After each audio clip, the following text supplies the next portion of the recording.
말씀입니다. 고린도후서 5장 13절부터 17절까지 말씀 다 같이 한 목소리로 합독하도록 하겠습니다. 우리가 만일 미쳤어도 하나님을 위한 것이요 정신이 온전하여도 너희를 위한 것이니 그리스도의 사랑이 우리를 강권하시는도다. 우리가 생각하건대 한 사람이 모든 사람을 대신하여 죽었은즉 모든 사람이 죽은 것이라. 그가 모든 사람을 대신하여 죽으심은 살아있는 자들로 하여금 다시는 그들 자신을 위하여 살지 않고 오직 그들을 대신하여 죽었다가 다시 살아나신 이를 위하여 살게 하려 함이라.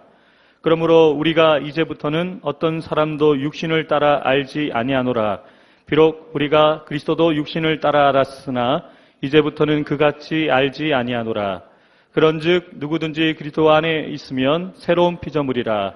이전 것은 지나갔으니 보라 새 것이 되었도다. 아멘. 오늘 말씀을 선포해 주실 우리 선교사님은 순회 선교단을 대표이신 우리 김용희 선교사님이십니다. 우리 말씀 전해 주시기 위해서 나오실 때 우리 선교사님을 위해서 또 선교사님을 통해서 일하실 하나님을 기대하면서 함께 박수로 인사하겠습니다. 감사합니다. 아멘.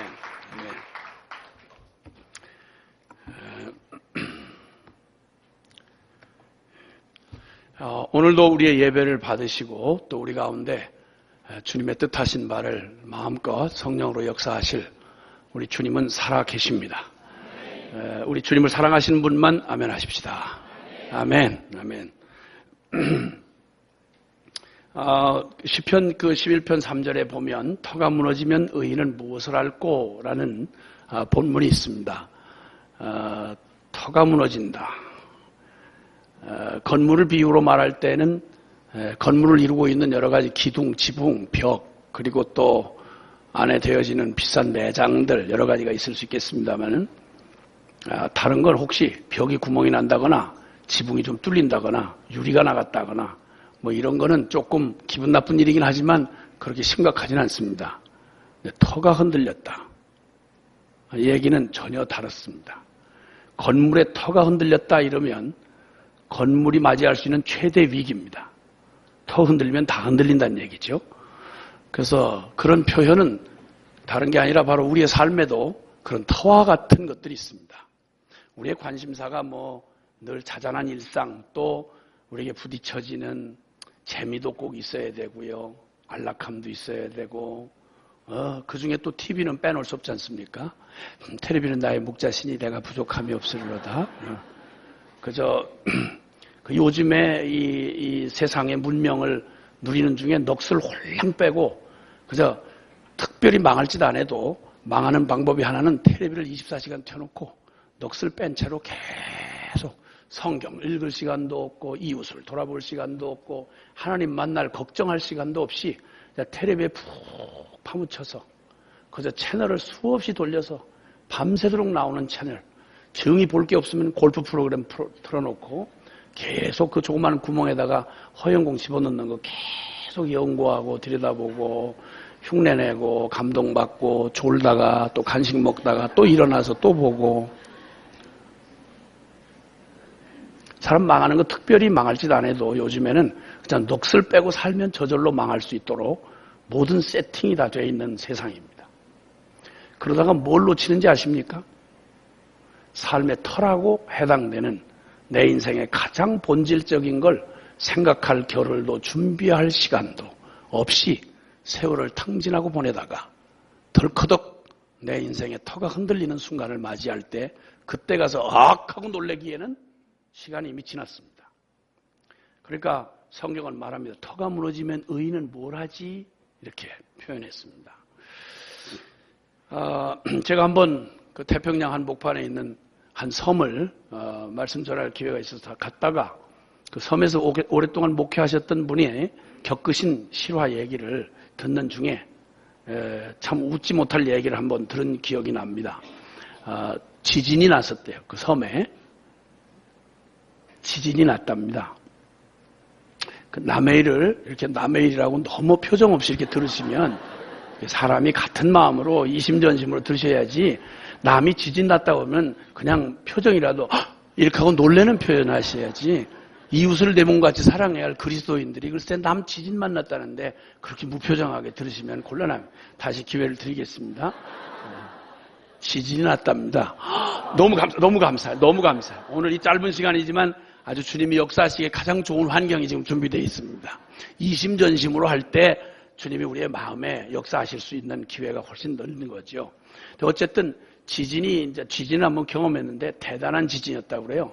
이 콘크리트로 된 아파트 건물이 말이죠. 엿가락처럼 이렇게 눈앞에서 이렇게 흔들리더래요. 엿가락처럼. 야, 그런데 거기에 아주 생존 본능이 뛰어난 거기 한국 사람이 거기서 작은 비즈니스를 하는 교민이 있었는데 이분이 그날 지진이 온다고 그러니까 그래도 대비는 해야 될 거 아니에요? 꼭 오는 건 아니지만 만약에 온다면 어떡하겠어요? 여러분이라면 만약 지진이 올 저녁 온다. 지금 태풍이 북상 중이라는데 지진이 온다 그러면 뭘 준비하시겠어요? 갑자기 머리가 하얘지는 거죠. 왜냐하면 그런 생각을 해본 적이 없으니까.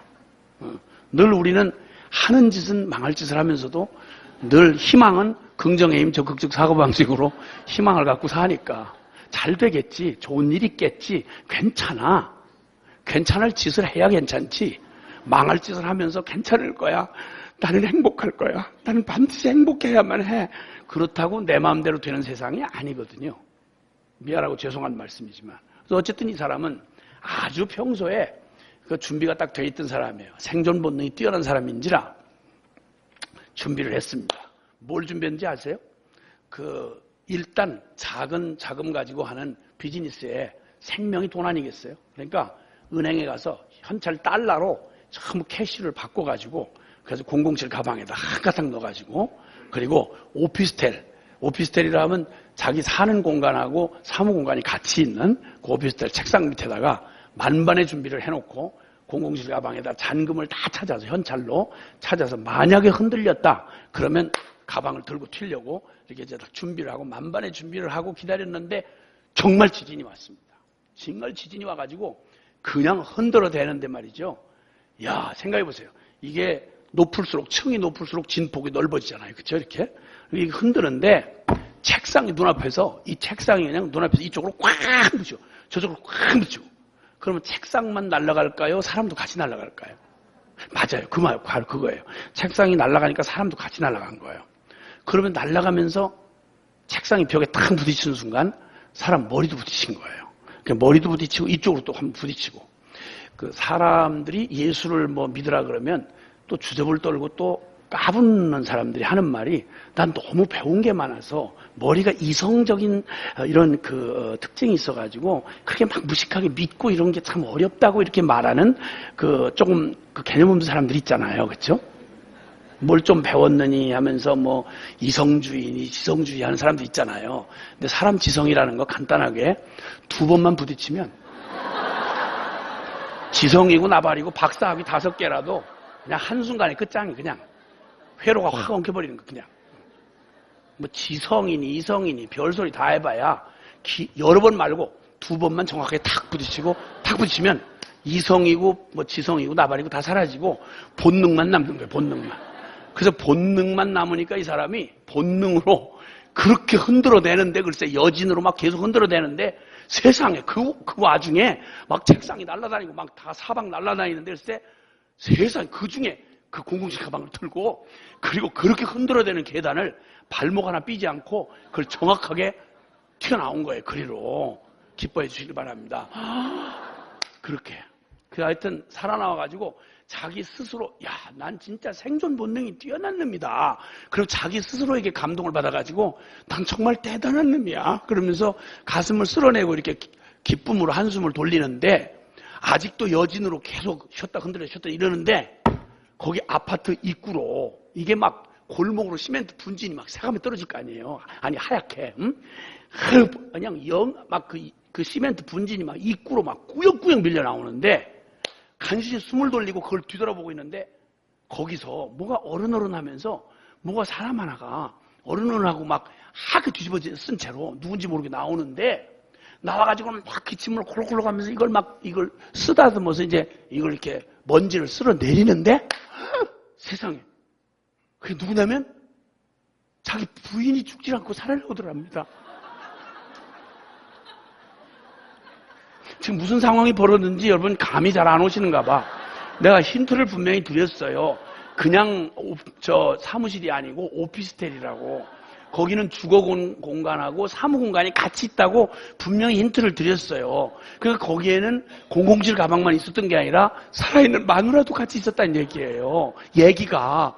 만약 이성이 살아있었다면 아무리 007 가방이 중해도 그래도 살아있는 마누라를 같이 붙들고 나왔을 거 아니에요. 근데 이게 두 번 부딪히는 바람에 이성이고 뭐 나발이고 다 사라지고 본능만 남아가지고 본능 가운데서 살아있는 마누라는 두고 007 가방만 가지고 저 혼자 토껴서 나왔다 이겁니다.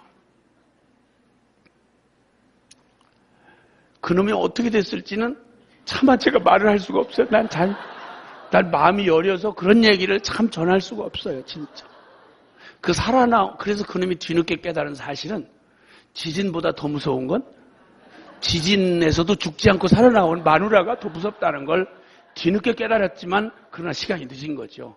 그놈이 어떤 일을 당했을지는 차마 여러분의 상상에 부탁을 하고 저는 말할 수가 없어요. 너무 마음이 떨려서 말을 할 수가 없어요. 터가 무너지면 의인은 무엇을 하지? 여러분 뭘 할 거예요? 인생의 터라고 하는 것들이 많이 있죠. 별소리 다 하고 객기 부리고 살아도요. 여러분 가서 건강진단, 정기진단 했는데 병원에서 통보가 왔어요. 아이고. 그래서 뭐 병원에 오실 생각하지 마시고 편안하게 마음을 편안히 가지시고 그렇게 하시면 한 3개월 정도는 이렇게 편안히 지내실 수 있겠습니다. 말기 암으로 판명이 됐는데 3개월밖에 안 남았답니다. 갑자기 이런 선고받고 나면 여러분의 삶의 모든 스케줄 다 의미 없어지고 수원시 절반을 다 여러분 땅 등기 이름 갖고 있어도 아무런 의미가 없어지고 대한민국에서 제일 유명한 사람으로 요즘에 뜨는 안 어묵의 그런 사람처럼 갑자기 떴다고 해도 그냥 말짱 헛거되는 겁니다. 터가 무너지면 너한테 남을 거 있냐? 이 말입니다. 그땐 뭐 할 거지? 라고 묻는 말입니다. 근데 이상하게도 사람들은 터가 흔들리기 전에 터가 흔들리면 묻게 될 가장 소중하고 본질적인 질문을 즉 삶의 핵심이나 본질에 해당하는 이런 얘기를 전혀 물을 겨를이 없습니다. 왜냐하면 너무 먹고 사는 일이 바빠서요.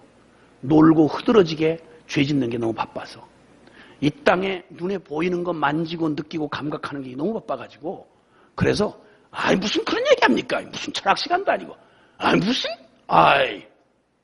복잡합니다. 그런 얘기 해보세요. 내일 지금 좀 휴가 그 친구들하고 얘기 내일 회사에서 브리핑 해야 돼. 그런 얘기 하지 마세요. 무슨 그런 얘기 합니까? 무슨 철학 시간입니까? 철학?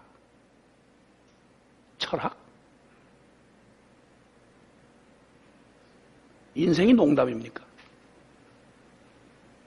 요리조리 잘 피하고 오래 사셨다고 칩시다. 몇 년까지 가시겠습니까? 그렇게 악착같이 붙들고 한순간도 놓치지 않는 여러분의 삶, 얼마쯤이면 끝날까요? 우리의 삶의 터라고 말할 수 있는 것들이 가끔 신호를 보낼 때가 있습니다. 그 신호는 다른 게 아닙니다. 너 왜 사니? 하는 말입니다. 내 인생의 가장 본질적인 질문을 던지는 겁니다. 터라고 생각하는 건강이 흔들릴 때, 터라고 생각하는 내 사업이 흔들릴 때, 터라고 생각 내가 그토록 철석같이 믿었던 남편이 흔들릴 때, 철석같이 믿었던 내 인생에 지금까지 쌓아놓은 업적이나 그리고 여러분 재산이 흔들릴 때, 세계 경제가 흔들릴 때, 여러분 그 터가 흔들리면 여러분 뭐 하실 거죠? 그때 그 소리 없는 외침이 우리한테 들려지는 겁니다. 너 왜 사니? 너 뭐 하는 거야? 이렇게 묻는 겁니다. 여러분 인생이 그렇게 한가하게 널널한 인생이 아니거든요. 죽음은 어느 날 갑자기 오는 게 아니라 사실은 모든 날들이 죽음과 이어져 있습니다. 그러니까 오늘 하루를 살 때 정말 허망하게 끝나지 않으려면 오늘 사는 이유를 물어야 합니다. 왜 살며 지금 나 어디로 가나? 결과는 갑자기 그날 맞는 게 아니라 내가 오늘 선택한 방향에 내가 떼놓은 이 첫걸음 때문에 방향이 완전히 갈라지는 겁니다. 영혼을 향할 것인지 아니면 잠시 썩어질 것에 희낙낙하다가 끝장날 것인지, 불순종하고 죄 짓다가 그냥 그 값에 죄에 치여서 그냥 지옥에 떨어질 것인지, 아니면 영원하고 거룩한 하나님의 심판 앞에 설 준비를 하며 의로운 길을 선택할 건지. 오늘은 그냥 단순히 오늘이 아닙니다. 이게 영혼과 이때의 있다 이 말입니다. 그러니까 농담이 아니라 철학나부랭이가 아니라 물어야 할 말이 있습니다. 나 왜 살지? 대학 왜 갑니까? 시집장가 왜 갑니까? 내 자식에게 뭘 남겨주실 겁니까? 이건 일반적인 얘기입니다. 더욱 깜짝 놀랄 건, 아니 그 중에 그래도 인생의 해답을 알고 복음을 안다고 예배당에 나와 가지고도 도대체 왜 믿는지 이걸 한 번도 물어본 적이 없어요. 왜 믿는지. 왜 굳이 교회는 십자가를 자꾸 거들먹거리는 거야? 왜 십자가를 세워? 예수님만 해도 상징을 할 게 얼마나 많습니까? 주님이 하신 업적이 얼마나 많습니까? 기념물이 얼마나 많겠습니까? 송덕비 아니라 기념비 아니라 별걸로 뒤집어 씌워도 온 천지를 뒤덮을 만큼 많을 텐데 왜 하필이면 그 잔인하고 끔찍한 부담스러운 십자가를 항상 교회의 심볼로 내놓냐 말이요.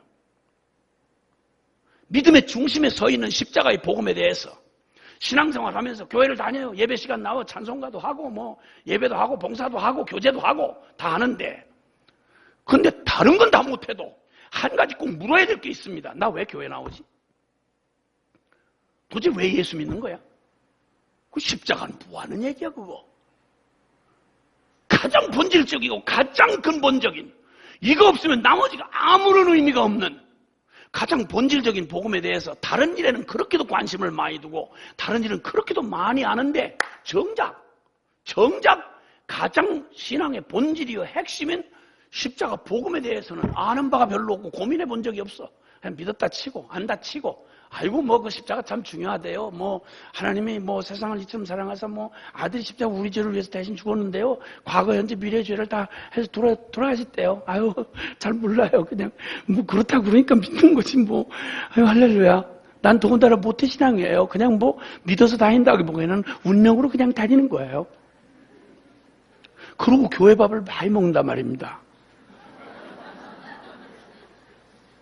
신앙생활을 왜 하는지, 도대체 예수님이 나하고 무슨 상관인지, 도대체 십자가하고 나하고 무슨 관계인지 한 번도 의미 있게, 아니 생각해 보세요. 내용이 아무리 그냥 대강 살아도 세상에 나를 살릴 수 있는 길이 그 길밖에 없어서 전능하시고 전지하신 하나님이 날 살릴 길이, 아니 방법이 모자라겠어요? 능력이 모자라겠어요? 그런데 무슨 천사도 아니고 다른 만물 피조물도 아니고 하나밖에 없는 아들을, 나를 구원하시려고 나를 살리시려고 하나밖에 없는 아들을 세상의 십자가의 가장 인간끼리도 가장 저주받은 사형틀에 거기다 뻘겋게 매달려가지고 가장 의로우신 하나님의 아들을 내 대신 십자가에 매달아서 죽게 하시고 거기서 그 죽음을 맞게 하시고 그리고 그 예수를 믿어야만 구원받는다는 이 본질적인 핵심적인 이 이상하기 짝이 없는 이 진리를 그래도 믿는다고 말할 때에는 어떻게 이 진리에 대해서 고민 한번, 진지하게 한번 고민 한번 못 해보고 어떻게 그렇게 계속 교회 밥을 먹으면서 편안하게 교제하면서 아무런 근심도 없이, 그런 건 잘 몰라요. 그런 건요. 나는 그런 걸 생각하는 건 나 체질이 아닌가 봐요. 나는 늘 밝은 얘기를 좋아해요. 십자가는 너무 끔찍해. 네가 더 끔찍하다. 아니 도대체 이게 무슨 코미디도 아니고 중연불도 아니고, 아니 도대체 뭘 믿는 건지 정말 충격이 아닐 수가 없어요. 정말. 다른 얘기는요, 성경의 다른 스토리는 잘 몰라도요, 성경 결론이 이걸 꽉 짜면, 이 성경 66권 이걸 꽉 짜면요, 한 절을 똑 떨어뜨리면 성경이 뭘 말하는 거냐? 하나님의 살아계신 하나님의 말씀인데 그 말씀으로 우리에게 하나님이 사랑한 우리 여러분 한 분 한 분에게 하나님이 주시는 유일한 구원에 이르는 지혜를 주시는 말씀이요, 영원한 삶의 가이드, 순종하여 지키기만 하면 전혀 갈등 없이 의심 없이 온전한 삶을 살아가는 성공 지침이 바로 이 살아계신 하나님의 말씀이라고 성경이 이렇게 말했다고요. 디모데후서 3장 15절 이하에 네가 어려서부터 성경을 알았나니 이 성경은 능히 너로 하여금 그리스도 예수 안에 있는 믿음으로 말미암아 구원에 이르는 지혜가 있게 하고 모든 성경은 하나님의 감동으로 된 것으로 교훈과 책망과 바르게 함과 의로 교육하기에 유익하니 17절 이는 하나님의 사람으로 온전케 하며 하나님의 선한 일을 행하기에 온전케 하려 함이라. 내 인생 어디로 가야 맞는 길인가? 어디로 가야 두려움 없이 확신 가운데 진리로 영원에 이르고 후회 없는 그런 선한 길로 생명의 길로 갈 수 있겠나?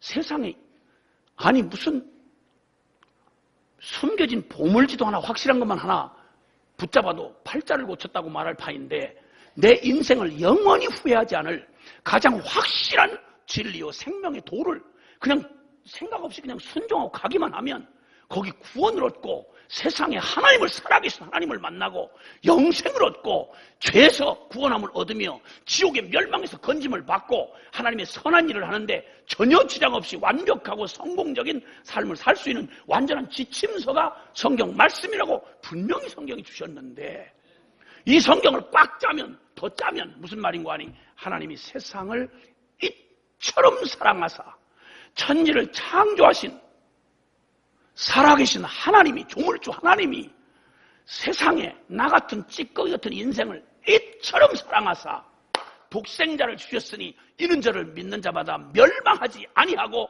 영생을 얻게 하려 하심이니라. 이게 기독교의 복음의 핵심이요 본질이고 이거 만약 흔들려버리면 이 터가 만약에 흔들려버리고 이거 위에 서지 않았으면 세상 없는 기독교 아니라 무슨 간판을 걸어도 여러분 그건 완전히 사입이고 그건 완전히 사악한 종교 집단인 것입니다. 여러분 이 복음의 진리에서 빗나가면 큰일 나는 겁니다. 이건 붙들고 매달린 생명의 닷줄보다 더 중요한 일이고 건물이 온통 기초를 하고 선 터보다 더 중요한 겁니다. 그래서 주님도 말씀하기를 어리석은 자는 모래 위에 집을 세운 자와 같고 지혜로운 자는 그 집을 반석 위에 기초를 세우는 자와 같다라고 말씀했습니다. 믿지 못할 허망한 철학 나부랭이에 믿지 못할 인간이 만든 허접한 얘기에 종교 따위에 인생 전체를 걸었다가 영원히 망가지면 큰일 납니다. 여러분. 그런데 나의 삶을 영원한 진리요 분명한 생명의 복음을 세상에 듣고 믿고 받을 수 있는 기회에 와서 교회까지 선택해서 나왔는데 문제는 그 위에다 집을 짓질 않아. 그 진리 위에다 내 삶 전부를 거기다 짓지 않는단 말이에요. 말로는 지식으로는 다 동의를 하는데 이건 놀라운 말씀입니다. 이거 얼마나 중요하게 해요. 이건 모르는 사람이 있습니까? 또 그 얘기예요 또? 그럼 믿었다 치고 있다 치고 나 세례 받았다니까 나 못해 신앙이라니까 귀한 아주 귀하다고 유치부터 다 암송했다니까 할렐루야. 근데 그거하고 아무런 상관없이 사는 이 귀신 같은 짓을 전혀 고민하지 아니하고 이걸 신앙생활이네 하고 살아가는 사람이 그렇게 많다는 사실 보고 난 충격을 받았습니다.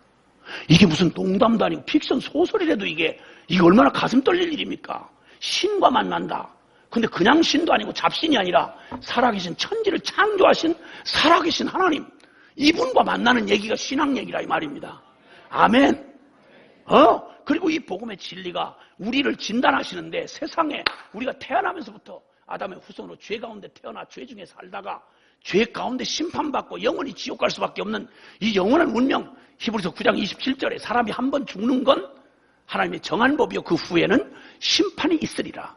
죽음도 우리의 삶의 모든 걸 다 걷어가는 파인데 그 뒤에 죽음보다 더 확실한 건 영원한 심판이 기다리고 있다고 하니 세상에 이거 만약에 진실로 믿은 사람 같으면 이 문제 해결되기 전까지는 잠을 못 자고 식음을 전폐하고 신경 쇠약이 걸려야 되고 이거 해결될 때까지 이걸 붙들고 어떻게든 해결 날 때까지 이거부터 붙들어야 될 거 아니겠습니까? 사실은. 그게 사실이라면 그렇지 않습니까? 아니에요? 표정을 그렇게 하시면 제가 당황을 해요. 그러니까 이렇게 어마어마한 주제가 아니에요? 이걸 만약 사실로 믿는다고 말하면 천국 지옥을 실제로 믿는다고 말하면 여러분 이 잠깐 몇십 년 세월 잠깐 휙 하고 지나갑니다. 이거 보세요. 누가 이렇게 될 줄 알았겠어요? 처음부터 저 이런 거 아닙니다. 저도. 하도 숱이 많아가지고 아침마다 면도할 때 여기까지 했어야 됩니다. 이게 하도 이마가 좁아서 사내 자식이 속이 좁아 보인다 그래가지고 이마를 할 때 주님이 너무 수고하지 말고 사랑하는 아들아 이걸 쓰다듬어 주시는 바람에 이제는 뭐 신경 쓸 것도 없이 이렇게 편안하게 해주셨지만 가는 세월을 막을 수 없습니다, 여러분. 검은 머리 파뿌리 되도록 살자 이렇게 약속하면 위험합니다. 아주 빠져버리면 어떡하냐 말이에요. 그렇게 약속하면 머리가 다 빠질지라도 우리 부부는 영원히 같이 사랑하자 이렇게 얘기를 해야지 검은 머리가 파뿌리 된다 이렇게 되면 파뿌리 되기 전에 다 빠지면 어떡하냐 말이에요. 그러니까 위험합니다. 그렇지 않아도 약속을 제대로 해도 그놈이 변하는 놈인데 약속을 할 때는 여물게 해야 되는 겁니다. 괜히 엉뚱한 데 또 은혜를 받고 딴 얘기는 다 잊어버리고 맞아 신랑 그놈하고 오늘 다시 재계약을 해야 되겠다 이런 은혜를 받고 돌아가시면 이거 진짜 정말 하여튼 성경을 꽉 짜면 한마디로 복음의 진리를 한마디로 짜면 그건데 터가 무너지면 의인은 무엇을 하나? 내 인생의 터가 흔들릴 때 터라고 말할 수 있는 것들이 흔들릴 때 그때 나는 무엇을 할 것 준비되어 있나? 그거 흔들리면 난 끝장이에요. 이런 허망한 인생을 그 불안한 인생을 지금도 살다가 덜커덕 그 위기를 맞이하는 순간 사람들이 완전히 혼비백산해가지고 삶의 정신줄을 놔버리고 당황하는 사람 수없이 봤습니다. 인생을 그렇게 살 인생이 아니잖아요. 그냥 뭐 전부 다 경쟁을 하니까 막 경쟁 사회니까 애 낳으면 막 유치원 막 되기도 전부터 막 보내야 되는 거예요. 애를 막 보내야 되는 거야. 막 혓바닥 수술해가면서 영어를 가르쳐야 된다는 거예요. 왜 가르치는데? 몰라요. 하여튼 난 딴 애들이 가르치니까 1등을 해야 된다는 거예요. 정상을 정복해야 된다는 거예요. 좋은 대학 들어가야 된다는 거예요. 왜? 몰라요. 그냥 하여튼 일단 가야 되는 거예요. 행복해야 되니까. 행복이 뭔데? 글쎄 일단 나 묻지 마세요. 하여튼 그래서 좋은 직장 가지고 하여튼 돈을 잘 벌어야 되는 거예요. 언제까지? 그러다 걸려 넘어지면 어떡하려고? 그 돈 벌어서 나중에 병원에 다 갖다 바치려고? 요리조리 피하고 오래 사셨으면 몇 년 사시려고? 그때 가서는 그 무슨 의미가 되는데? 제 인생 저도 해결 안 한 걸 애까지 나가지고 나는 왜 살아? 묻지 마. 나도 몰라. 저도 모르는 게 애까지 나가지고 애까지 헷갈리도록 만드는 건 무슨 대책인지는 알 수가 없어요. 아니 인생에 무슨 해답을 나고 살만한 가치가 있을 때 애를 낳아야지. 인생 해답을 저도 못 얻은 게 애를 왜 낳냐고. 그럼 애하고 싸우다가 나도 모른다 그러고 그럼 무책임한 얘기 어디겠냐 말이에요. 그런데 이런 정신없는 삶을 그냥 우리가 이방인이었을 때 복음도 모르고 하나님도 모르고 영생도 모르고 미래도 모르고 영적 세계도 모른 채로 살 때는 그러하다고 할 수밖에 없어. 왜냐하면 복음을 들어본 적이 없으니까. 근데 진짜 오늘 얘기 좀 하고 싶은 건 어떻게 믿는다고 말하면서 예배당 안에 있으면서 어떻게 이렇게 신앙의 가장 이 어마어마한 내용이 담겨져 있는 게 복음이라는 건데 여러분 복음의 내용에는 말이죠. 그냥 어느 한 단어도 어떤 한 개념도 나하고는 상관없다 이렇게 말할 수 있는 게 없고요. 전부 우리의 삶의 터에 해당하는 진리들이 복음 안에는 가득 차 있습니다. 여러분 복음을 믿으십니까? 복음을 믿으십니까? 그럼 그 복음 안에는 무슨 얘기가 나와있냐면 엄청난 얘기들 죽음에 관한 얘기 나와 있어요. 그 다음에 심판에 관한 얘기 나와 있어요. 천국과 지옥에 관한 얘기가 나와 있어요. 짧은 이 생의 삶에 대한 그런 진단뿐만 아니라 영원한 운명에 대한 거기 그 내용도 담겨져 있어요. 거기다가 제일 끔찍한 건 여러분 솔직한 말로 여러분 그 우리 삶에서 뗄래야 뗄 수 없도록 부부보다 더 가까운 게 있잖아요. 부부 사이보다 더 가까운 거 뭐죠? 죄하고 나잖아. 죄와 나. 여러분 죄가 얼마나 가까우세요? 여러분 삶하고. 그렇죠? 부부보다 더 가깝잖아요.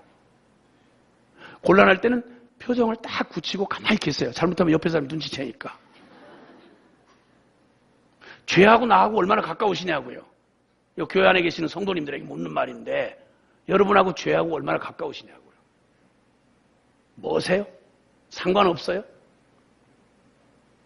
죄에 대해서 자유로우세요? 근데 교회 와서 늘 듣는 얘기 하나님 거룩하다는 말 듣고 죄가 어떤 내용인지 한 번도 죄 때문에 멸망받고 심판을 받는다고 그러면 도대체 죄가 뭔지 아니 사스가 위험하다고 그러면 사스 병이 뭔지는 도대체 사스 바이러스가 뭔지는 또 알아야 될 거 아니에요.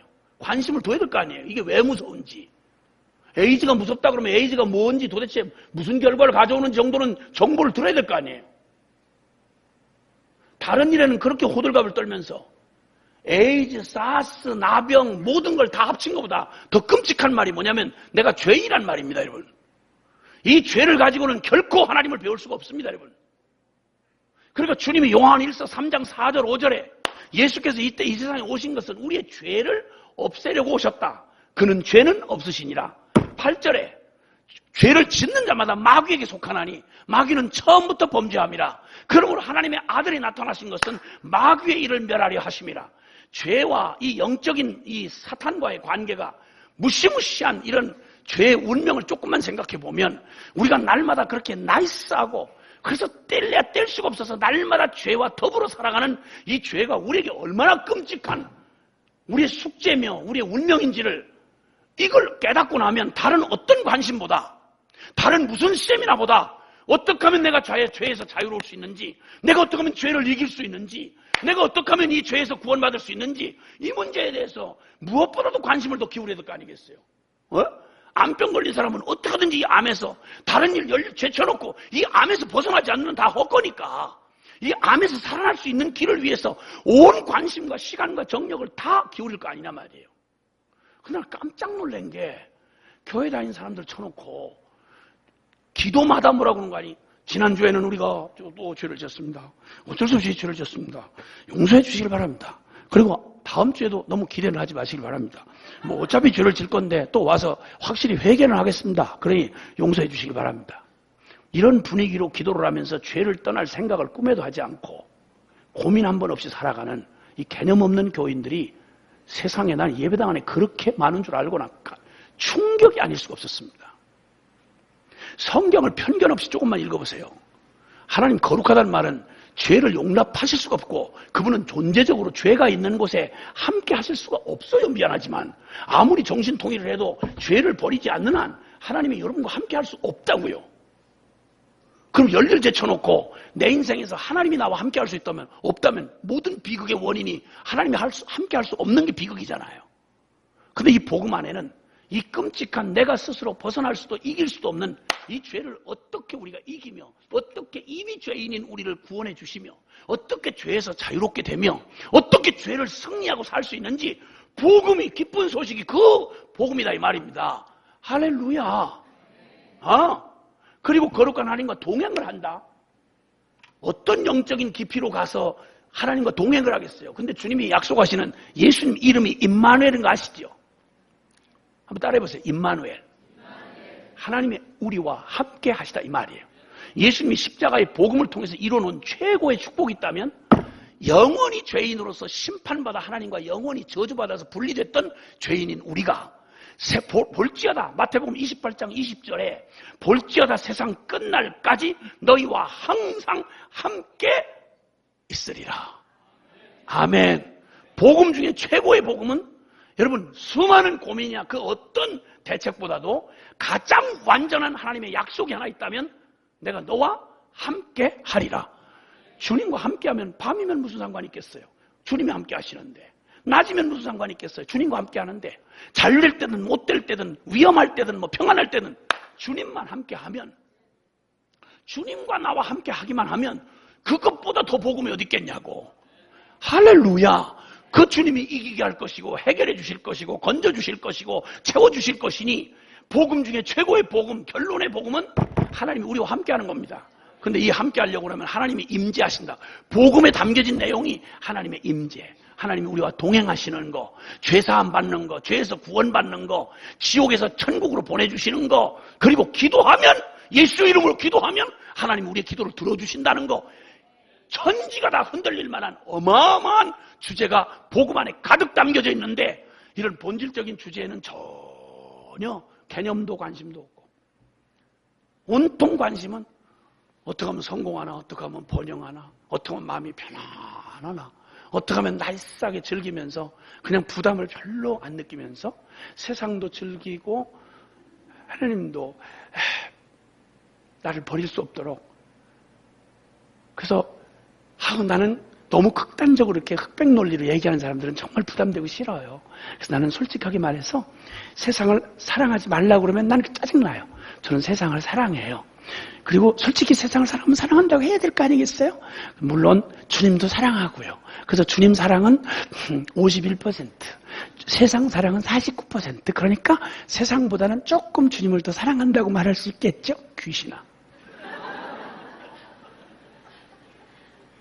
이런 귀신들, 꿈에 나타나면 무서운 귀신들이 세상에 요한일서 2장 15절 16절에 요한일서 2장 15절 16절에 이렇게 말하는 입술을 확 찢어버리는 말씀이 거기 있어요. 거기 이렇게 말씀하세요. 너는 세상이나 세상에 있는 것들을 사랑치 말라. 이 세상을 사랑하면 아버지의 사랑이 그 속에 있지 아니하니. 16절. 이는 세상으로 온 모든 것이 안목의 정욕, 육신의 정욕, 이생의 자랑이니 이 모든 것들이 세상을 쫓아온 것이요 아버지로 말미암아 온 것이 아니니라. 동과 서가 직선상에서 영원히 만날 수 없이 멀리 있는 것처럼 하나님과 세상, 성경에서 말하는 세상이라고 말하는, 여기서 한마디로 말하면 내 이 육적 자, 이 병든 이 죄인의 정욕을 따라서 안목의 정욕, 육신의 정욕, 이생의 자랑, 오직 나 하나님 제끼고 오직 나의 만족과 유익을 위해 살아왔던 죄된 우리의 정욕과 하나님 사랑과는 영원히 만날 수 없을 거리가 멀다 이 말입니다. 성경이 하신 말씀이에요. 저렇게 미워하면서 저를 쳐다보지 마세요. 제 얘기가 아니라 성경이 그런 말씀했다 이 말입니다. 할렐루야. 예, 분명히 말씀하셨어요. 그런데 이런 개념 없는 신앙생활도 아닌 이상한 종교생활 비슷한 걸 하면서도 세련되게 내가 신앙생활하고 있다고 해서 고민 한 번도 안 해.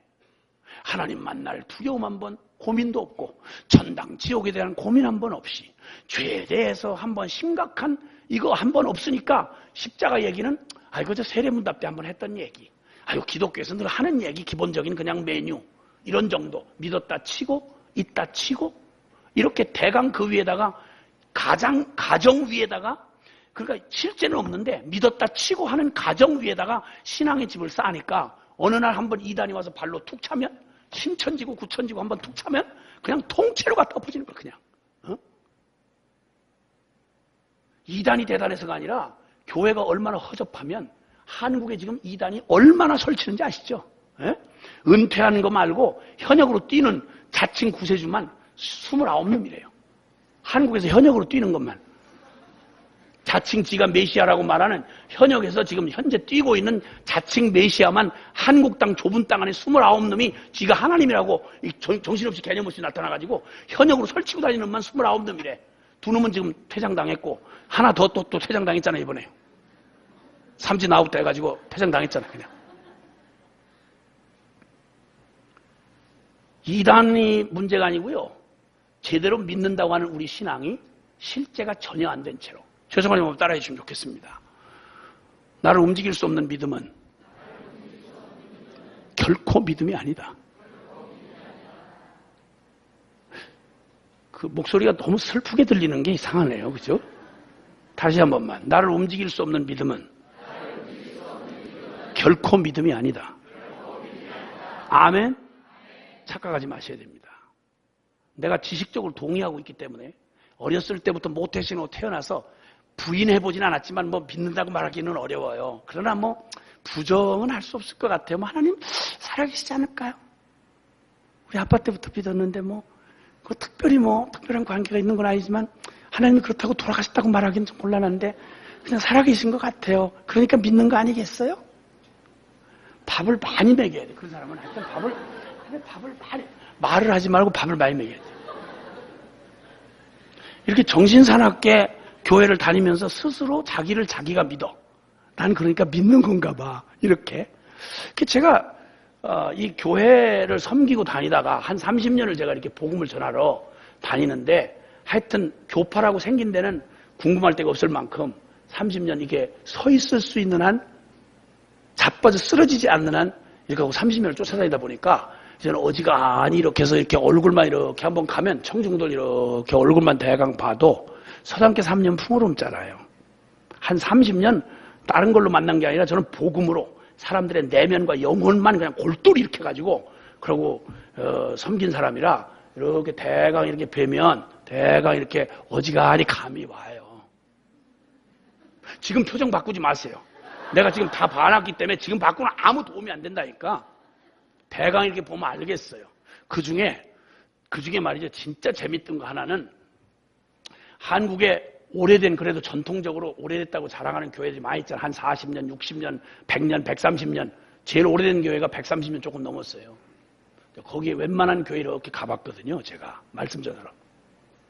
가서 보면 제가 깜짝 놀랄 사실 한 가지 발견했는데 진짜 재밌는 모순 말이죠.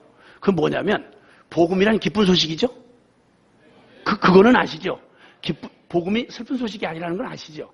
기쁜 소식이에요. 기쁜 소식. 그러면 그걸 실제로 믿었다. 나 그 복음을 기쁜 소식이라 정말 믿었다 그러면 제일 먼저 그 복음이 실제가 됐다는 증거가 뭘로 나타날까요?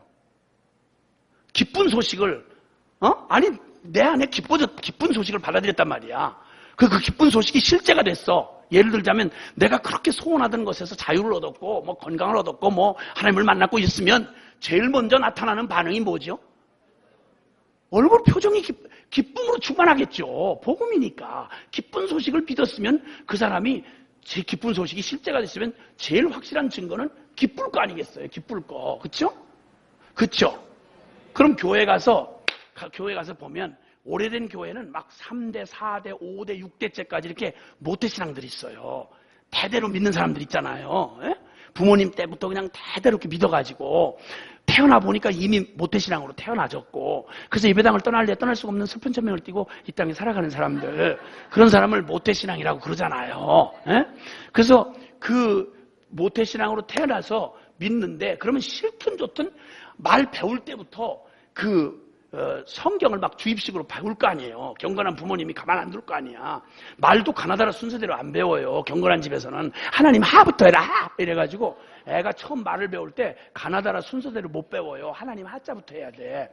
이런 식으로 막 거의 막 싫든 좋든 입력당해가지고 하나님을 알고 성경을 아는데 그럼 그 성경 복음이란 말이에요. 복음을 알고 만약 믿었다면 그 사람 제일 기쁨이 누구보다도 많이 아는 만큼 기쁨이 충만할 거 아니에요. 그렇죠? 근데 재밌게도 제가 돌아다니면서 본 교회 모습은 오래된 교회 가면 한 60년 이상쯤 된 교회 가서 이렇게 딱 보면요. 오래 믿은 모태신앙이 어디 앉아 있는지 대강 알겠어요. 어떻게 하냐면 딱 폼을 보면 알아. 그러면 어떤 폼이 알 수 있겠느냐? 그거는 어처구니 없게도 표정을 보면 알 수 있는데 표정이 흘러내린 걸 보면 알 수 있어요. 이렇게. 예수 믿는 건 어려워요. 잘 믿는 건 진짜 어려워요. 이렇게 해서 표정이 흘러내린 지수를 이렇게 보면 요 3대째에 20년 근이구나 하는 걸 이렇게 딱 하면 거의 맞아요. 거의 맞아. 전혀 감동도 없고 이게 뭐 주야장창 어릴 때부터 운명적으로 교회를 왔다 갔다 했으니까 웬만한 강사 와도 뭐 전혀 미동도 안 하고 뭐 강사 내가 한두 번이냐 강사 등급당 매기고 A급이네 B급이네 그거 딱 팔짱 딱 끼고 앉아서 날 좀 감동시켜봐라 나는 웬만하면 감동을 안 받는다 이러고 앉아있는 딱 이거 보면 아하 4대째 장로 집안에 20년 근이구나 하면 거의 맞아. 근데 그걸 정상이라고 본인들이 확신을 해요. 그러면서 나한테 안모태인 나한테 나는 안모태거든. 근데 안모태인 나한테 뭐라고 모태신앙들이 자기를 소개를 하냐면 저는 모태신앙입니다. 그렇기 때문에 뜨겁진 않습니다. 모태신앙 이꼬로 뜨겁지 않음. 그게 명함이야. 모태신앙은 뜨거운 건 이상해. 그러니까 저는 모태신앙이기 때문에 뜨겁진 않습니다. 말해놓고 보니까 저도 이상한지 묻지도 않았는데 변명이라고 하는데 뭐라고 한 거 아니. 모태신앙은 뜨겁진 않지만 한 가지 장점은 있습니다. 그건 꾸준합니다. 꾸준히 예배당을 떠나질 못해. 꾸준히 변하질 않아. 그리고 꾸준히 개겨. 꾸준히 교회에서 밥을 제일 많이 먹어.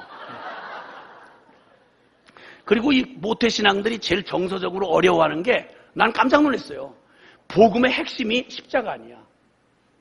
그렇죠? 찬송가만 해도 감격스러운 가사의 중심은 항상 십자가 얘기야. 나 같은 죄인 살리신 주 은혜에 놀라와 잃었던 생명 찾았고 광명을 얻었네. 주님의 이 벌레 같은 날 위에 주님 죽으신 십자가 생각하면 눈물만 흐릅니다. 뭐 가사 하나하나가 다 그 핵심 중심이 복음이 십자가 복음이야. 그렇죠? 왜냐하면 영죽을 나를 살려주신 하나님이 날 살리려다가 다른 길이 없어서 당신이 하나밖에 없는 아들을 잡았다는 이 십자가 복음이야말로 복음 중에 복음이고 핵심 중에 핵심이고 이 모든 것들이 우리를 살게 했고 이것 때문에 하나님 앞에 나갈 길이 열렸고 아멘. 아멘. 그러면 이 복음에 파묻혀 산 모태신앙이 가장 감격할 게 십자가 정서일 텐데 난 내가 본 바로는 물론 특별한 몇몇 아주 특별한 모태신앙 빼고 웬만한 모태신앙들이 제일 어려워하는 정서가 십자가 정서예요. 보면 감격이 되는 게 아니라 너무 부담이 되는 거야. 또 십자가? 또 십자가 얘기해요? 진짜. 무슨 얘기야, 그거. 모태신앙들이 제일 싫어하는 그게 십자가야. 나 그걸 그렇게 싫어하는 이유를 내가 잘 몰랐어요. 그래서 내가 이해가 된 게 모태신앙들의 막 고백들을 많이 내가 듣다 보니까 모태신앙 정서를 제가 이해하게 됐어요. 그게 뭐냐면 모태신앙이 태어나면서부터 사실은 예수님을 믿으려고 선택한 게 아니잖아. 극성맞은 엄마가 헌신해가지고 다 그냥 바쳤잖아요. 그 태어나서 말 배우면서 알게 된 건 내가 이미 바쳐진 운명이라는 사실을 깨닫잖아요. 그 극성맞은 엄마가 너는 날 때부터 뱃속에 있을 때부터 하나님 앞에 서원해가지고 하나님 앞에 너를 바쳤단다. 그리고 하나님은 한 번 받은 걸 절대 놓치지 않는단다. 이러는 바람에 모태신앙들이 아주 즐겁을 하는 거지. 막 즐겁을 하고. 그러다가 모태신앙들은 이렇든 저렇든 믿는 집안에서 잘 경건한 집안에 자라려면 일단 뭘 못하냐면 욕을 못해. 욕을 할 기회가 주어지지 않잖아요. 욕을 어디서 해? 믿는 집안에서. 응? 근데 모태신앙이라고 죄인 아니진 않잖아요. 성질 있고 다 화가 나잖아요. 모태신앙도. 모태신앙만 하면 고개를 끄덕끄덕 해보세요. 그쵸? 여러분 모태신앙이라도 막 화가 나고 막 어떻게 죽이고 싶기도 하고 막 그러잖아. 특별히 내 집안 식구가 웬수리를 한 대로 제일 막 약올르고 그런 게 오빠나 동생이나 언니나 이런 경우 형제간이 떨어지면 보고 싶지만 같이 있으면 진짜 너무 얄밉고 진짜 아주 그냥 이러고 싶은 게 형제잖아. 사실은 말이 좋아서 그렇지 형제지 뭐. 솔직히 제일 아주 약 올리고 너무 어렵게 하고 힘들게 하고 그럴 때 제일 원수가 형제 아니야. 그쵸? 근데 화가 이렇게 막 이렇게 올라올 때 그때 모태신앙은 경건한 집안에서 태어난 모태신앙은 여기서 분이 막 살기가 올라오고 막 그렇게 미워도 모태신앙의 표현에는 지극히 한계가 있어요. 말이라고 다 할 수 있는 게 아니에요. 모태신앙이 최고 이빠이 화가 났을 때 모태신앙이 표현할 수 있는 말은 동생이 막 약을 올릴 때 넌 정말 나빠. 이거 이상 할 수가 없어. 이거 이상 할 수가 없어. 그러니까 한국말이 너무 표현력이 부족하다는 게 가슴에 답답한 거야. 진짜 한국말은 진짜 표현력이 부족하구나. 이랬다가 초등학교 한 3, 4학년 때 놀이터를 나가보니까 이게 같은 이해 가능한 한국말인데 감정을 그냥 있는 대로 풀어내는 표현 방법이 있다는 걸 뒤늦게 깨달은 거야. 놀이터에서.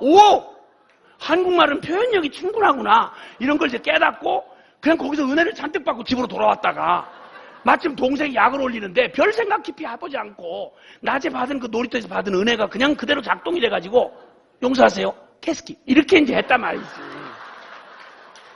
그때 마침 경건한 엄마가 지나가다가 경건한 엄마가 귓구멍이 있으니까 들었단 말이에요, 그걸. 갑자기 경건한 엄마가 눈물이 한 방울 툭 떨어지면서 주여, 제가 지옥 자식을 키웠나이다. 그리고 슬픈 얼굴로 가스레인지에 가서 불 켜고 거기다 쇠젓가락 올려놓고 돌아와서 엄마는 널 사랑해.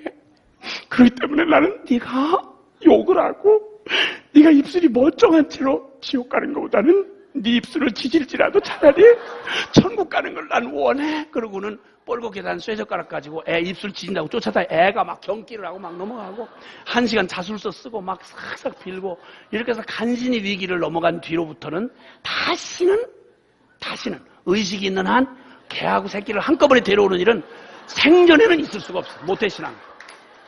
여기까지 화가 나도 절대 따로는 데리고 와도 개하고 새끼를 같이 데리고 왔다가는 큰일 나는 걸 아니까 절대 그렇게 할 수가 없는 거야. 그러다가 모태신앙이 진짜 또 어려운 것도 뭐냐면 배달사고가 나는 거죠. 헌금 배달사고. 이 경건한 엄마가 용돈은 인색하게 그렇게 안 주면서 주일마다 꼬박꼬박 이 헌금은 주는 거야. 헌금은 전혀 주어봤자 배달하는 것 외에는 의미가 없는 거 있으면 안 되니까. 그래서 헌금을 꾸준히 배달을 잘 했다가 오늘 올여름같이 더운 날 이 교회로 올라오면 골목이 얼마나 많아. 거기 슈퍼마켓이 그 강력한 유혹, 냉장고를 왜 밖에서 내놓냐 말이야. 거기다가 또 자물통을 안 잠그잖아. 가다가 더위에 막 헐떡헐떡하고 가다가 그냥 그 유혹을 그냥 삼손처럼 이기질 못하고 성경에 삼손도 넘어졌는데 아니 주일학교 학생이 못 넘어지겠어. 그래가지고는 본능적으로 그냥 확 그냥 에이씨 하고 이렇게 1,000원 먹고는 2,000원 헌금 중에 하나를 먹고 배달 사고가 난 거지. 이래가지고는 1,000원을 반으로 접어가지고 달달달달 떨면서 헌금통에 집어넣으면서 2,000원처럼 집어넣는데 교회란 말이죠. 조직이 허술해 보이면서도 교회란 조직은 무서운 조직이에요. 눈이 다 많아. 눈이 많고 입이 빨라.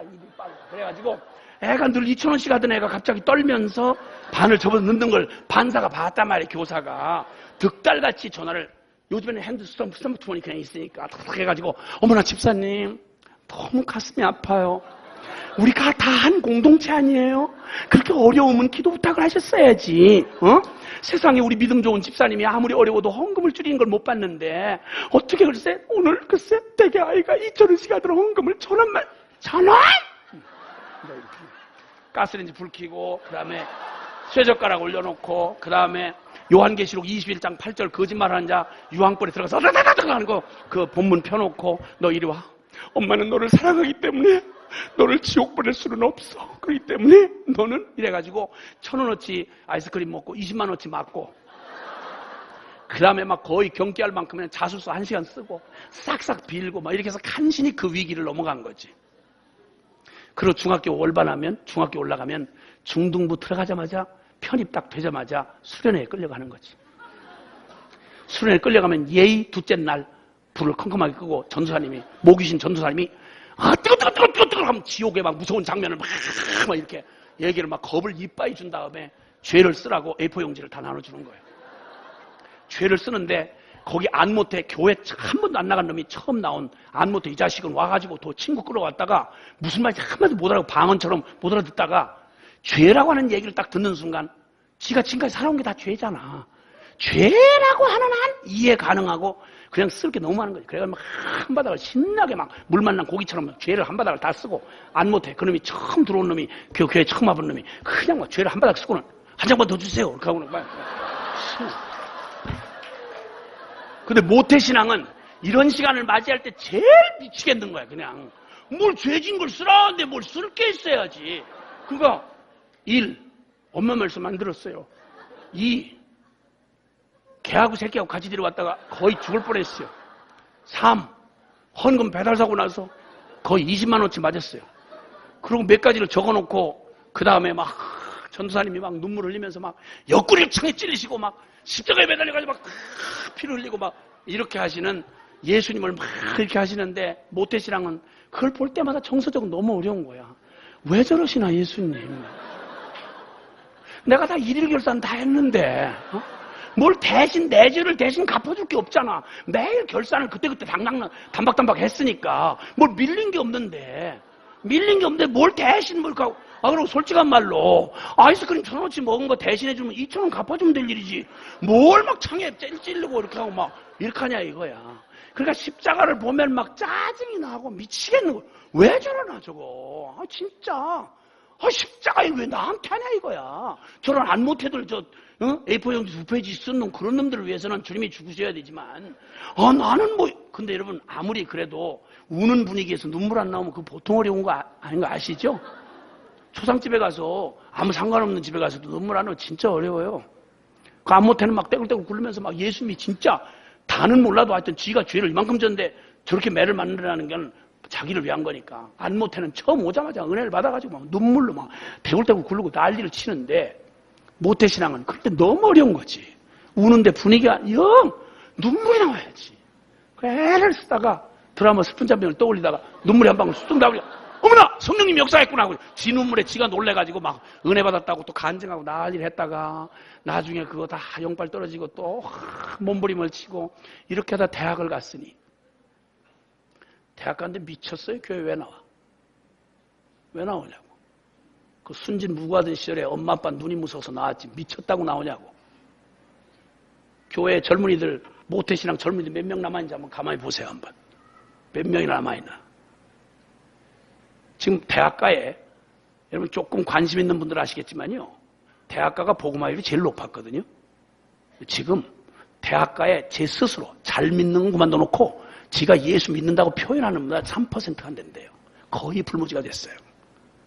교회 청년 다 떠나갔어요. 왠지 아십니까? 복음을 들어봤어야지. 복음을 들어봤어야지. 응? 나하고 십자가 무슨 상관이야. 이런 허술한 짓을 하니까 실컷 예수 믿는다고 믿어놓고는 그 다음에는 시간이 가면 갈수록 이제 점점 명목주의만 남는 거죠. 그냥 모태신앙 혈통만 남는 거예요. 그냥 감동 하나도 안 받고 진짜 편하기 어려운 사람들 터줏대 가면 딱 폼 잡고 앉아서 내가 여기 무슨 기초멤버인데 내가 헌금을 어떻게 이게 무슨 장사하는 것도 아니고 도대체 이게 무슨 돗대기 시장도 아니고 이런 허접한 일이 난 도대체 다른 종교 같으면 사람이 만든 우상을 섬기는 거니까 그렇다 치지만 세상에 살아계신 하나님이 이 분명한 진리를 믿는 복음을 믿는 교회 안에 이 도대체 이런 일이 어떻게 일어나나? 한 번도 의미 있게 한 주제에 대해서 한번 생각해 보세요. 복음에 지금 말씀드린 그 중요한 주제들 죽음 문제, 심판에 관한 문제, 하나님의 거룩에 관한 문제, 죄에 관한 문제, 죄 상함에 관한 문제, 구원에 관한 문제 복음에서 이것 빼놓으면 도대체 복음이라고 말할 수 없는 가장 본질이요, 가장 터요, 가장 중요한 십자가의 복음의 본질에 대해서 이걸 무엇보다도 고민하고 이 문제에 대한 아멘이 돼야 신앙생활이라고 말할 수 있는데 이거에 대해서 고민 한 번 안 하고 심지어는 처음 믿는 초신자 같으면 이해가 되지만 실컷 믿은 몇십 년 믿은 권사님도 심지어는 장로님도 도대체 개념이 없는 거야. 기껏 교리 공부 조금 해놓고는 이거하고 나하고 무슨 의미 있게 부딪혀본 적이 없는 거예요. 내가 한번 몇천 명 모인 청년들한테 가서 손을 들어보라고 했더니 80%가 80% 모태신앙 출신이야. 제자훈련 잘 받는 교회예요. 가서 물어봤어. 야, 우리 사는 꼬라지가 그렇게 복잡한 게 아닌데 너네 대학 입시가 네 인생에 해결도 아니고 좋은 대학 나오면 조금 기득권을 조금 갖는다는 거 이거밖에 없는 그 일을 위해서도 대학 입시가 내 인생에 중요하다는 의미를 분명히 실제로 부여하면 너 대학 입시는 중요한데 그것과 전혀 상관없는 짓 하고 살게 되더냐? 너 가족 전체가 다 너 대학 하나에 미쳐가지고 이사도 가고 그 대학 입시라는 주제가 얼마나 실제가 됐냐? 너 그것 때문에 며칠 밤을 새웠냐? 얼마나 고민했냐? 이것 때문에 얼마나 약을 먹고 얼마나 치열하게 싸우고 너네 부모도 사교육비 그냥 있는 대로 벌어서 다 투자하고 대학 입시라는 주제는 절대 주제 따로 실제 따로 이런 게 없지 않느냐? 그러면 대학 입시라는 주제보다 천당 가는 주제는 그만 못하냐? 그럼 언제? 다른 건 그만둬놓고 너 대학 입시만큼만 너 천당은 영원히 아니면 지옥이야. 영원히 구원받는 이 복음에 대해서 아니 다른 긴 말은 그건 나중에 얘기는 그만둬놓고 네 존재의 실존의 죄 문제에 대해서 너 죄에서 자유로워? 그 이 문제에 대해서 의미 있게 이걸 대학 입시만큼만 의미 있게 생각해도 죄에서 자유를 얻고 지옥 멸망 심판에서 구원을 받고 하나님과 영원히 동행하고 세상에 무슨 말을 다 갖다 붙여도 대학 입시 따위는 아예 게임도 안 되는 어마어마한 주제를 네가 믿는다고 말하지 않냐? 그러면 그 믿는다는 게 만약 실제라면 그걸 의미 있게 네가 정말 받아들였으면 며칠 밤을 대학 입시보다 며칠 밤을 더 세웠을 거 아니냐? 왜 내가 십자가 필요한지, 왜 예수 그리스도가 나를 통해서 무슨 일을 해줬는지 이거에 대해서 고민 한 번 안 해보고 눈물 한 번 흘려본 적이 없고 밤 한 번 지새워본 적이 없고 금식 한 번 해본 적 없이 그냥 대강 그냥 믿어주는 거지 뭐. 그냥 수련회 가서 그냥 분위기 따라서 뭐 한번 믿어주는 거지 뭐. 이런 미친 짓이 너 정상이라고 생각되냐? 스스로 속이지 말아라. 너한테 도대체 구원이라는 말, 십자가의 복음이라는 의미가 너한테 무슨 도대체 얼마짜리냐 도대체. 몇 프로지 영어 한 편만큼이나 실제냐 그게? 실제였다면 그런 일이 가능하냐? 아니 대학 입시라는 주제만 해도 너 몇 년 동안을 너 놀고 싶을 때, 유혹의 때도 너 밤을 지새웠잖냐? 고민을 얼마나 했냐, 머리 싸매고. 어떻게 하면 내가 이거, 입시 이거 비밀 요강 이거 다 모아가지고 어떻게 계산해서 어떻게 갈 수 있는지 너 부모 다, 너 가족들이 다 미쳐가지고 그것이 했잖냐? 그러면 이것과 비교할 수 없는 복음에 대해서 언제, 톡 까놓고 한번 얘기해봐라. 언제 그렇게 실제로 의미를 부여하고 고민해 본 적이 있냐? 얼굴이 하얗게 질서 아무 말도 못하고 있었어요. 왜냐면 뻔하니까. 도움 받고 싶은 놈, 잘 믿고 덜 믿고 그만둬 놓고 주님 정말 구원받고 싶어요. 저 정말 살고 싶어요. 이렇게 말하는 사람, 그렇게 정말 간절한 마음이 지금 이 말씀 듣는 중에 생긴 사람, 하나님 앞에 반응해라. 하나님 살려주세요. 저 십자가의 죽음의 의미가 뭔지 좀 깨닫게 해주세요. 어떻게 예수님을 믿는다는 말이 도대체 무슨 의미인지 알게 해주세요.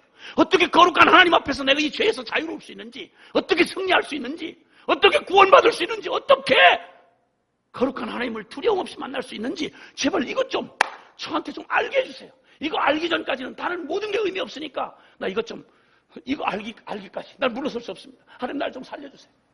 이렇게 살고 싶은 놈 그 자리에 일어나라.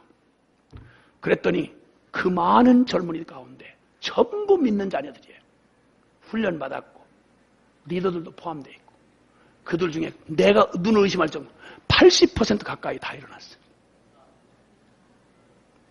그리고 시간이 얼마 지나지 않아가지고 선교 한국이라는 한국에 좀 유명한 청년 선교대회가 있어요. 청년 선교대회 거기를 제가 잠깐 서 있는데 저희 부스 앞에 이렇게 서 있는데 웬 녀석들이 몇 녀석이 오다가 그 많은 젊은이 틈에서 제 얼굴을 본 거예요. 그러더니 요즘 젊은이들 정서 잘 아시잖아요. 근데 세상에 거기서 그 수많은 인파 속에 청년들 인파 속에서 내 얼굴 발견하자마자 뭐라고 할 것도 없이 눈물이 후두두두두 떨어지는 거예요. 저한테 와가지고 법대생이에요. 그날 도전을 받은 이후로 저 정말 제가 십자가의 그 의미 앞에 제가 서기 전까지는 저 아무것도 할 수 없어요. 이번 학기 휴학하기로 했어요. 이걸 알고 주님을 내가 만나기 전까지는 내가 도저히 이대로는 살 수 없습니다. 저 그것 좀 알려주세요. 그것 좀 도와주세요. 나머지가 한 놈이 그렇게 표현하니 나머지가 다 눈물, 그 많은 사람들 속에 눈물을 줄줄 흘리면서 수많은 영혼들이 영혼이기 때문에 그 영혼에 목마름이 있는 거예요. 하나님을 만나는 목마름이 있는 거예요. 근데 그 목마름을 다른 걸로 넋을 빼놓고 이 위기를 직면해보지 못하도록 십자가의 복음에 한 번도 부딪혀보지 못하도록 복음 사입이 비슷한 거, 비유 맞추는 거, 날마다 안락하고 나이스하고 마음 편하게 사는 거, 주님의 십자가의 복음을 오히려 부끄럽게 느껴지는 여러분 이런 이상한 현상이 한국 교회 안에, 아니 전 세계 교회 안에 그렇게 많이 편재되어 있는 걸 보고 제가 충격을 받지 않을 수 없었어요. 외마디같이 소리 지른 저 주일날 낮에 잠깐 왔다 갔는데 여러분 평생에 이 질문을 여러분의 삶의 터가 흔들리는 시간 하면 늦어요. 지금 이미 흔들릴 건 정해져 있어요. 흔들리기 전에 여러분의 삶에 흔들리면 그땐 여러분 뭘 붙잡을 게 있는지 결론 내리셔야 돼요. 아멘? 아멘? 여러분 직분이 뭐냐? 무슨 경험을 영적 체험을 하시냐? 이거 묻는 말 아니에요. 한 가지만 딱 묻고 싶어요.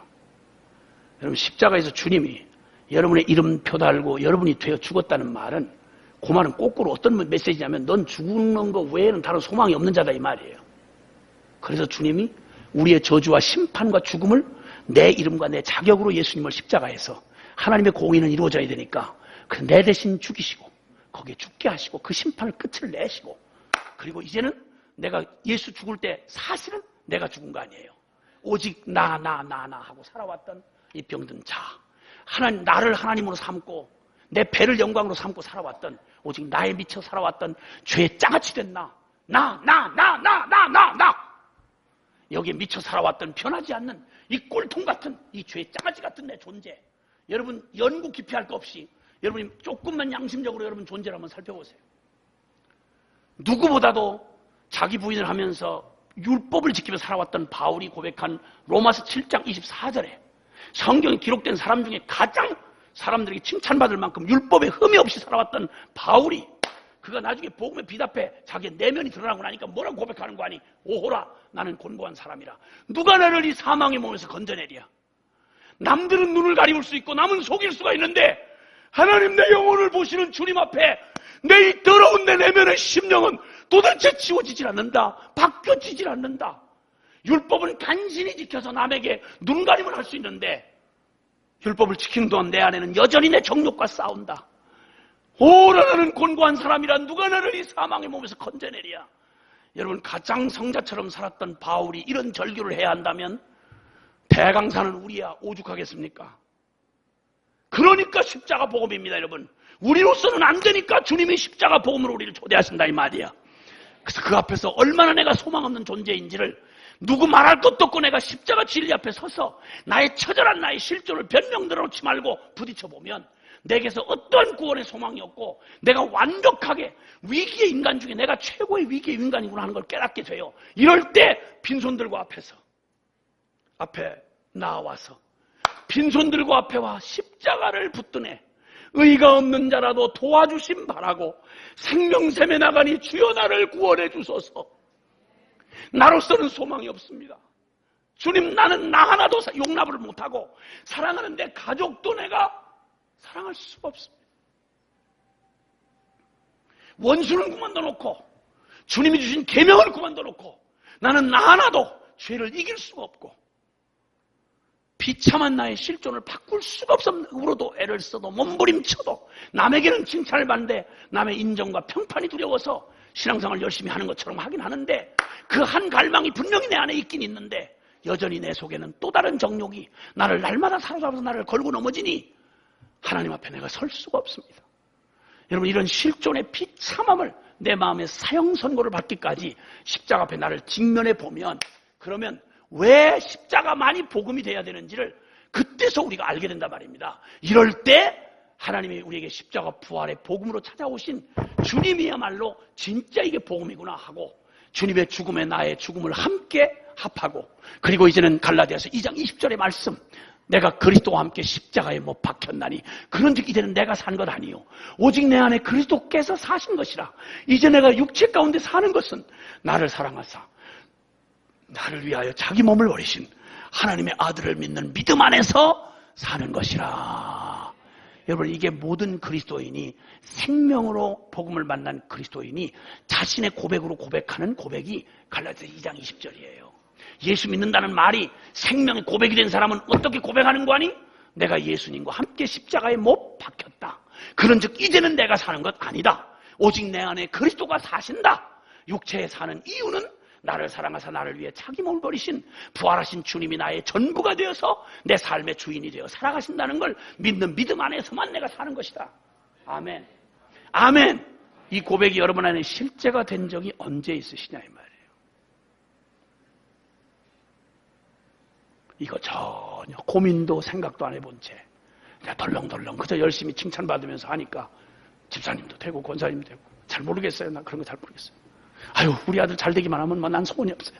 우리 아들 아유 그냥 100만 잘 가면 도대체 뭘 믿는 건지 무슨 복음을 가지고 있는 건지 아찔한 생각이 아닐 수가 없어요. 불쌍하고 가련한 저 같은 놈은 모태신앙이 아니라 안모태였어요. 망한 술집 아들로 태어났죠. 교회 교자도 모르고 예수의 자도 몰랐어요.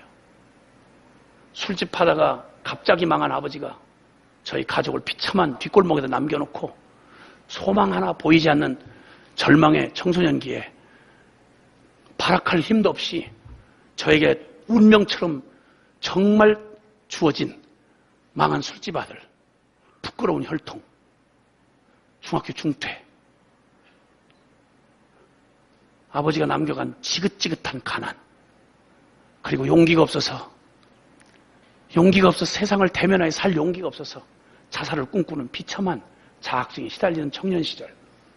물리적으로 제가 주님을 찾아갈 수가 없었는 거예요. 왜냐하면 술집 아들이니까 누가 보험 전해줄 사람도 없었으니까.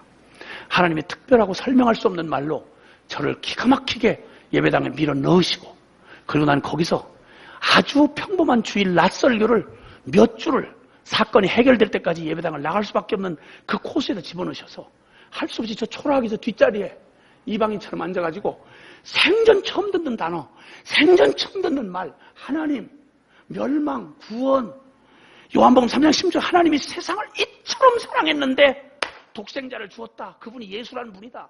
뭐 이런 얘기, 쪼각쪼각 들려오는 얘기. 나는 그 중에 하나도 들어본 적도 없고 생각도 해보지 못한 주제가 이게 몇 줄을 초라하게 죄인놈처럼 뒷자리에 앉아서 그냥 이방인처럼 듣고 가고 하는 중에 설명할 수 없는 성령님의 은혜로 이 파편 조각 같은 복음이 나한테 들려진 거예요. 그리고는 그게 이제는 내가 알아요. 그걸 누가 했는지 성령님이 나한테 그 요한복음 3장 16절의 의미를 개인적으로 얘기해 주신 거예요. 내가 널 사랑한다. 나는 한 번도 문장으로 부모에게도 사랑한다는 말을 들어본 적이 없는 사람이었어요. 그리고 또 하나 의미를 주셨는데 넌 재수없이 태어난 망한 술집어들음이 아니고 내가 너를 위해서 생명을 내어줄 만큼 너는 너무너무 소중한 놈이다. 이 말이 제 마음에 믿어지던 순간, 의미 있게 다가오던 순간 저 완전히 뒤집어졌어요. 그때 완전히 뒤집어져서 지금까지 계속 날로 그 증세가 심해져 가고 있어요. 얼마나 그 감격이 컸던지 그때 주님 앞에 내가 그 자리에서 기도도 모르는 내가 서원을 했어요. 하나님, 나 이제 무소유로 살겠다고. 그 말은 예수님이면 충분하다 이 말이야. 나는 내가 모든 거 없던 이런 불행한 것 이유 때문에 난 불행한 줄 알았는데 알고 봤더니 하나님 없는 게 내 불행이더라고. 하나님을 만나고 나니까 이거 상관없었어. 이거 훈장처럼 됐어. 이제는 부끄럼 없이 말할 수 있잖아. 그날 이후로 주님이 나 무소유로, 지금도 무소유로 살아. 사골세빵 하나도 내 이름으로 된 거 없어요. 저만 아니라 저와 함께하는 같이 미친 선교사들 모두가 다 이런 식으로 살아요. 한 번도 실망시키지 않았어요. 70년대 초부터 지금까지. 그때 미쳐가지고 나는 주님 앞에 다른 거 다 그만두고 저는 3장 16절 요거 하나만 이 문장을 그대로 내게 아멘 되어지고 이게 실제라면 세상에 이보다 더한 게 어디 있겠어요. 이게 나를 미치게 하기 충분하고 내 인생 바치기 충분하죠. 하나님께서 저거 미쳐가지고 주님 앞에 더 바랄 것도 없이 주님 때문에 너무 좋아. 정말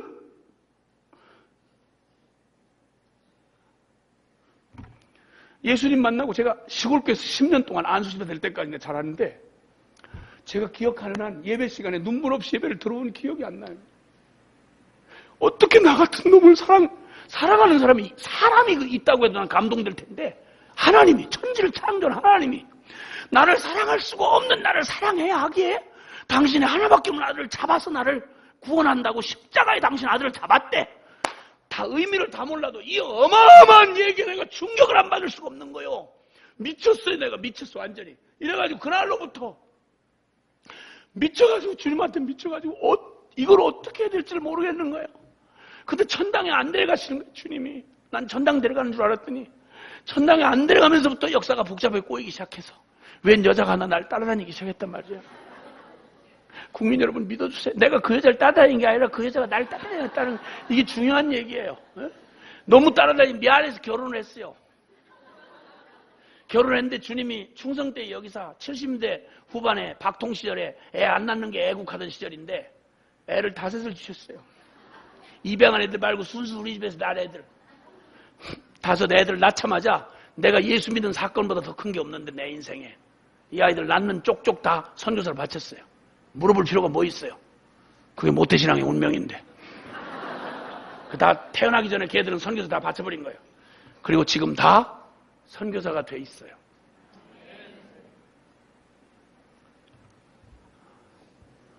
저희에게 예수란 말, 선교란 말의 의미는 여러분에게는 어떤 의미인지 잘 모르겠지만 얼마짜리인지 잘 모르겠는데 저희에게는 적어도 이런 의미예요. 제 아들놈이 처음 아프리카에 사역을 하고 있을 때 제가 거기를 서부 아프리카를 방문했다가 아프리카에서 가장 가난한 나라예요. 거기서 저 촌에 들어가 있었어요. 말라리아로 몇 번 죽을 고비를 넘겼죠. 거기 가서 그놈하고 며칠을 지내다가 다시 돌아와야 될 시간이 됐는데 예기치 않게 내 마음에 어려움이 닥쳐오기 시작했어요. 아들놈을 아프리카 오지에다가 죽을지 살지 모르는 그 오지에다 두고 나는 먹고 살기 좋은 서울로 돌아오려니까 그 떠날 새벽을 맞이할 수가 없는 거예요. 갑자기 마음이 막 이게 뭐 큰일 났어요. 이걸 어떻게 하면 좋으나. 도저히 내일 새벽을 맞이할 수가 없는 거예요. 그날 밤을 몸부림하는데 도저히 안 되겠어. 주여 아무리 해도 안 되겠습니다. 내 마음에 내가 준비가 안 됐습니다. 그러니 바꿉시다. 취소하기는 어려우니까 바꿉시다. 내가 여기 있을 테니까 우리 아들은 좀 더 준비되고 젊은 놈이니까 더 좀 나은 데서 좀 가서 하게 해달라고. 여러분 이런 곤란할 때는 우리 주님은 안 나타난다는 특징이 있으시잖아요. 밤새도록 나타나실 리가 없죠. 나도 얼른 그 눈치챘고 내가 얼른 정리를 해야 되겠는데 나 왜 이러나. 제가 저를 책찍질하면서 저의 영혼 안에 제가 주님을 만나고 제가 주님을 믿는 주님에게 대한 나의 고백을, 내 영혼의 고백을 끌어내서 라면 박스 이거 하나 깍대기 찢어가지고 카드를 할 것도 없는데 그거 찢어가지고 내 영혼의 고백을 적어 내려가기 시작했어. 내가 무슨 짓 하는 거야 이거. 예수님이 나에게 무슨 의미야. 십자가 복음이 무슨 의미야. 무슨 짓 하는 거야. 그리고 내 영혼의 고백을 적어 내려가기 시작했어요. 그걸 카드처럼 남겨주고 왔죠.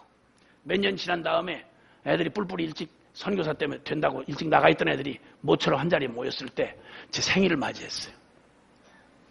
생일을 맞이했는데 5 아이들이 힘을 모아서 다 큰 애들이 힘을 모아가지고 내 생일 선물을 준비했어요. 얼마나 엄청난 걸 준비했겠어. 5 놈이 힘을 합해서 준비한 생일 선물이니까.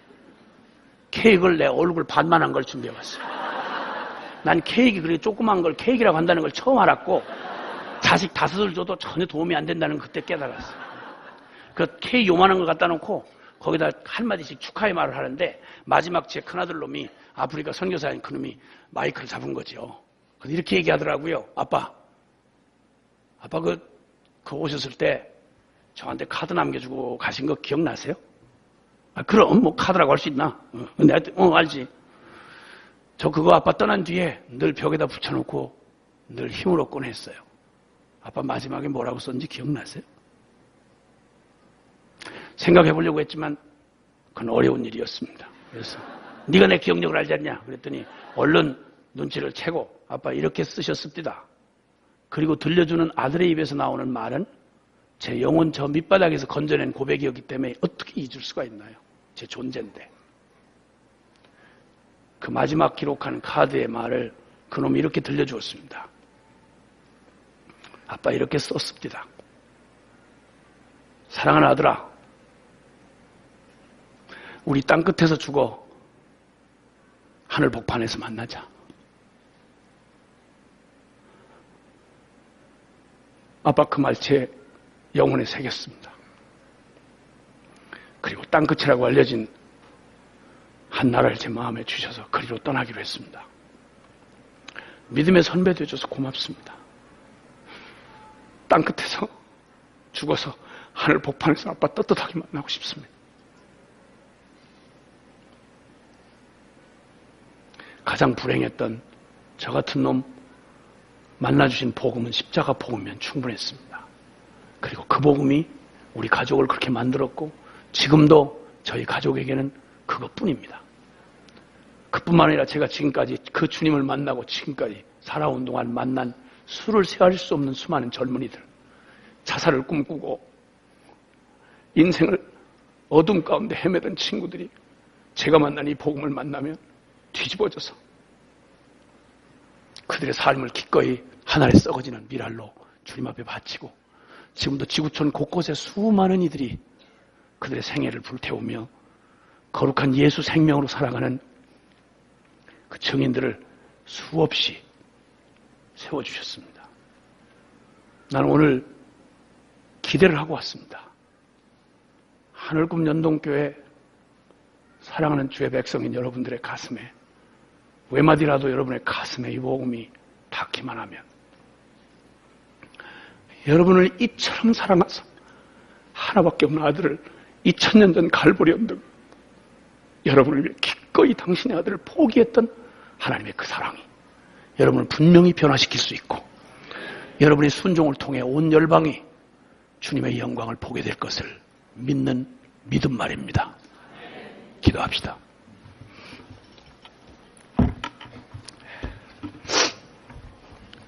짧은 기도 하나만 같이 하고 싶습니다. 여러분, 십자가는 여러분에게 무슨 의미입니까?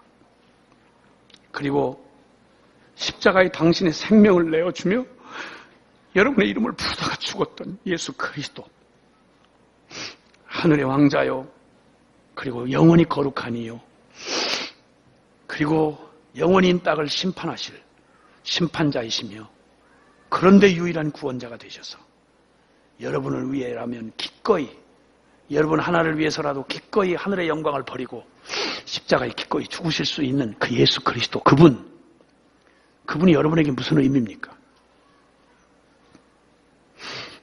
저와 여러분이 주님에게 묻는 마지막 말, 주여, 저는 당신에게 무슨 의미죠? 하고 물으면 주님은 대답 대신 그분의 십자가를 여러분과 저 앞에 내미실 겁니다. 넌 순위를 먹일 수가 없는 내 생명을 내어줄 만큼 넌 나의 전부야.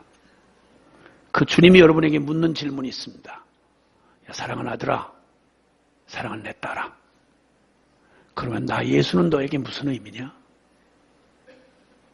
나 예수는 너에게 무슨 의미냐? 여러분 뭐라고 대답하시겠습니까? 그냥 여러분의 대답을 여러분의 입술로 소리를 내어 고백했으면 좋겠습니다.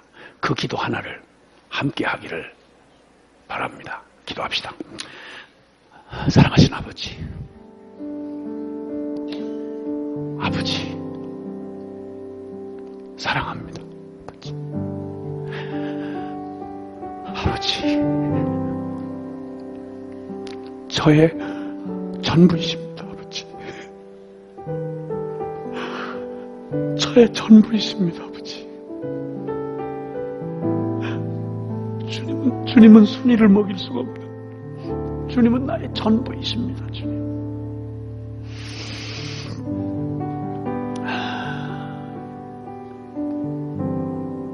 정말 죄송합니다. 주님, 정말 죄송합니다. 주님, 내가 주인 삼고 내가 사랑했던 주님 아닌 모든 것들을 내려놓고 이제는 주님 당신만이 나의 전부이셔야 합니다. 주님, 사랑합니다. 그리고 다만 그것뿐입니다. 예수님 이름으로 기도합니다.